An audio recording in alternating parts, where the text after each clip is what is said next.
Hey guys, how's it going? This is Natnator, and welcome back to a new Creepypasta reading. This one is on the shorter side, but it really leaves a lot to the imagination, in a good way. It's titled, My Daughter Died on Her 6th Birthday. Now as always, turn out the lights, get comfortable, and let the story begin.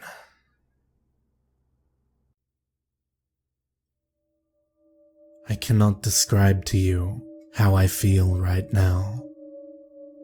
What I'm experiencing is so detached from the normal. I'm almost convinced I've finally gone insane. Almost.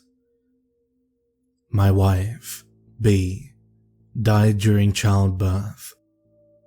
She was gorgeous, funny, intelligent, stubborn.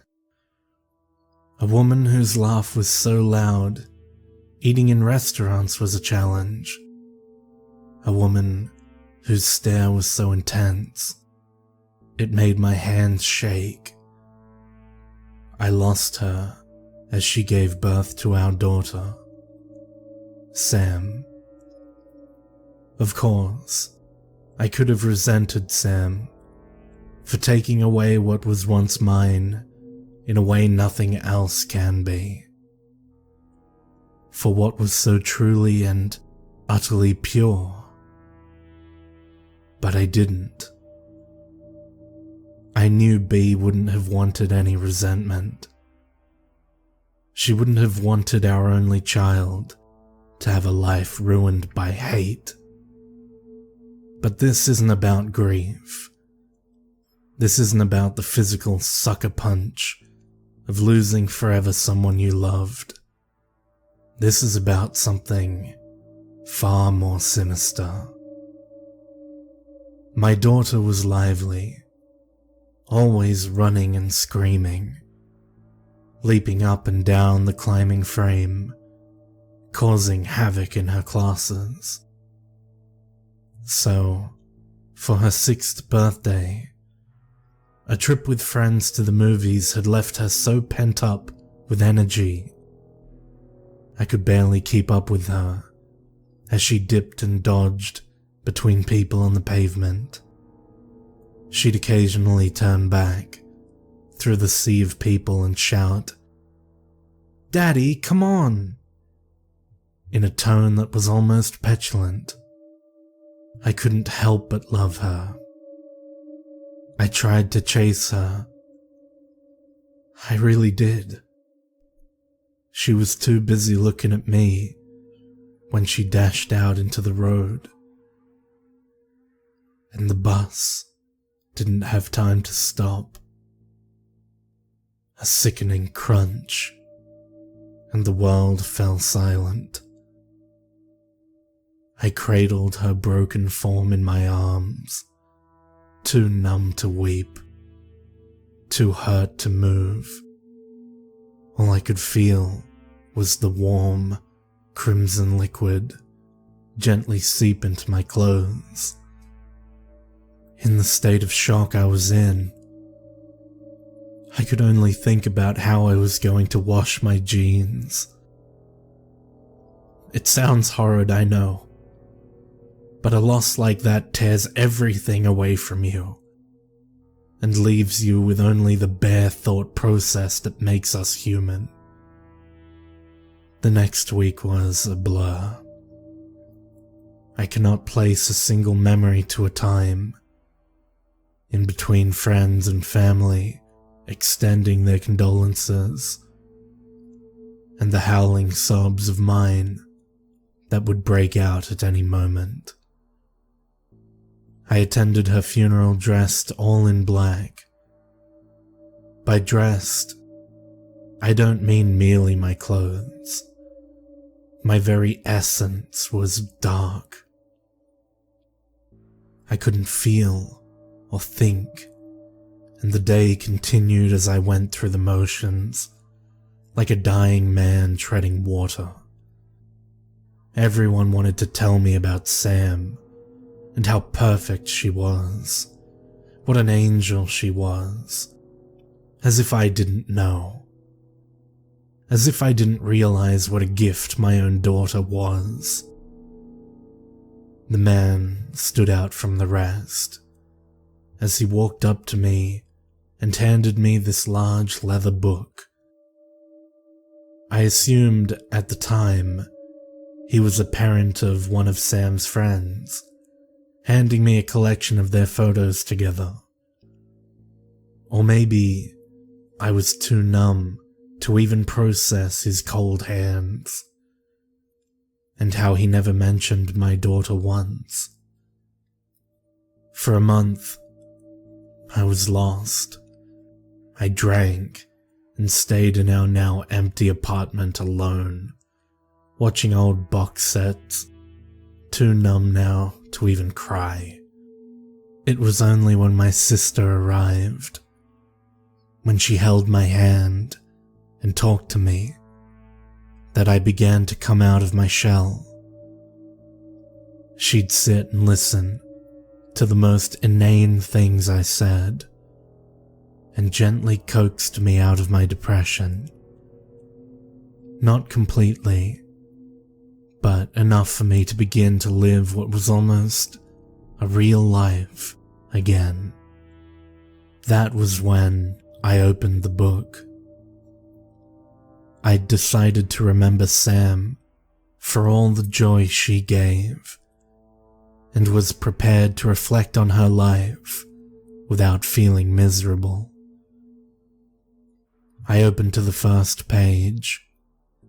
It was essentially a binder, full of Polaroid photos of my daughter growing up. I furrowed my brow. They were taken from a distance, blurred slightly, and I was in a few of them. I began to feel sick, but hoped that the following photos would provide some explanation. I came up with every excuse of how the man obtained these photos, desperate to view the moments of my daughter's life without a sense of trepidation. The photos grew closer and closer to my daughter's birthday. I could see the day I gave her a tiny bike after she turned 5, and the skinned knees that ensued. The book had so many more pages that I assumed the rest were empty, but there was a photo of her just before the movies on her 6th birthday. I could recognize the pink raincoat she insisted on wearing, and my hands on her shoulders. There was no photo of the crash. Instead, her life continued inside this book. Her 7th birthday had a photo of me and her in the garden, covered in paint, with a huge canvas on the floor and an extremely messy painting. Her 7th birthday. Her 7th birthday. The reality of what I was seeing hit me then, and I slammed the book shut. I sat there at the kitchen table, staring at the leather. This must be some sadistic Photoshop, I hoped. Someone had taken the time to pull a horrid prank on me. I say hoped, because essentially, I couldn't believe the other explanation, if there even was one. Gritting my teeth, I decided I had nothing to lose and kept reading. I can't explain the emotions I felt whilst I read accurately, listening to the sound of the page turning. I can try, but nothing could prepare you for something like this. Her life continued. showing her losing her baby teeth.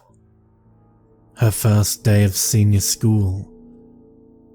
My turning of the pages became more frenzied, and I began to notice something. The photographer was getting closer to her. As she grew older, not in every photo, but a general trend, the photographer was getting closer and closer, more daring perhaps. She was beautiful, stunning. As a teenager, she looked just like her mother, all curls and smiles. I grew older too, but the photos began to include me less and less. Her 16th birthday was strange. A group of her friends, sitting outside, drinking from little plastic cups at a picnic. But there was someone in the background, near the bushes of the park where this was taken.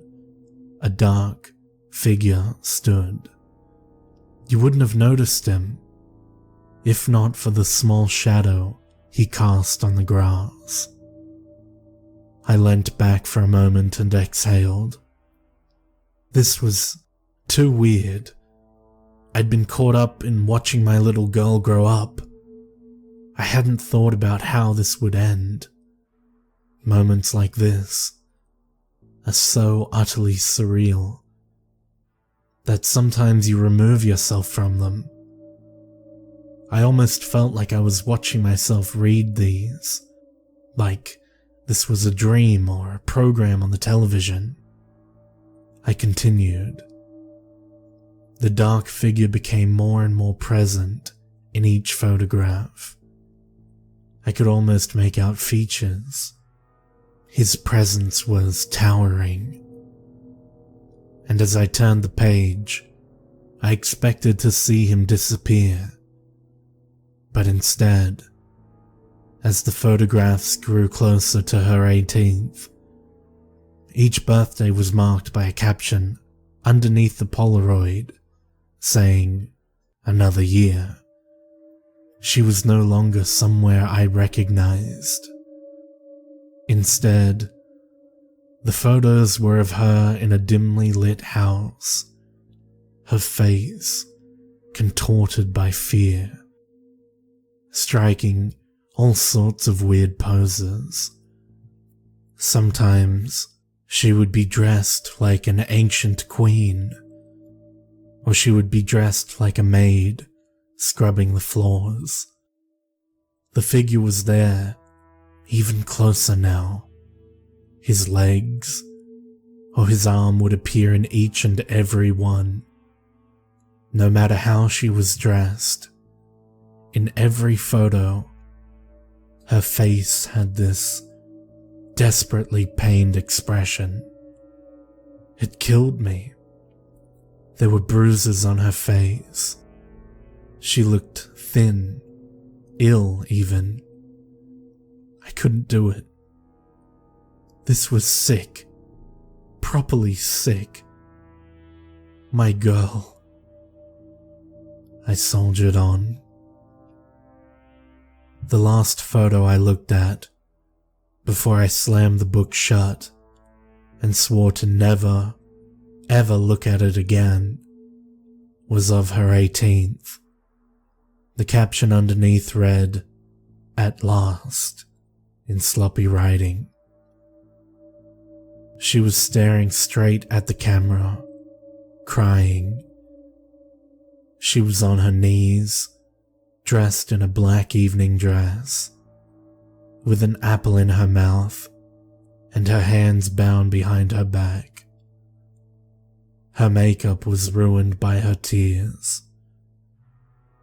It was as if she was pleading me, begging me to help. But I couldn't.